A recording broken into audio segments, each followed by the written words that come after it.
We're here on the Channing Blake Footpath, a very important place in Deerfield. I come here often. I always suggest that visitors to historic Deerfield come here, because for historic Deerfield, this footpath is a passageway from the street, the built human environment, into our agricultural lands. And what it does is give everyone who visits here a sense of place, as well as a sense of time in history.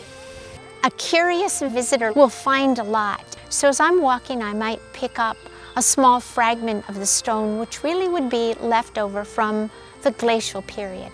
Further along, I'd probably find some sumac.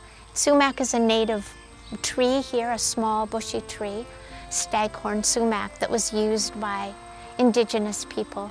And I'd certainly pick up maybe the shells of butternut, which again, native peoples used.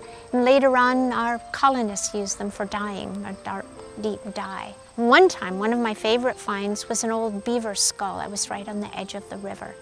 And you know, the river, we call it the Deerfield River, but this very place where we are, and the river was called originally Pocumtuck. We call the people who lived here, the original humans who were living here, we call them people of the Pocumtuck.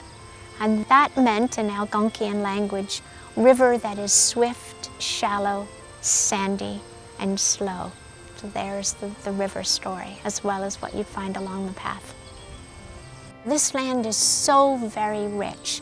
Our soil along the Connecticut River Valley is really one of the richest soils in the world. And it is the richness of the soil that the Pocumtuck peoples knew, and then the European colonists also used. And it was soil that grew things so well that families got wealthy, and they were able to buy beautiful things and have beautiful interiors. But it took a lot of work. It took working that land.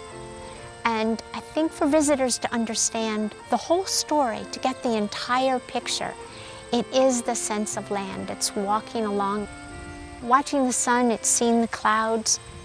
It's very peaceful.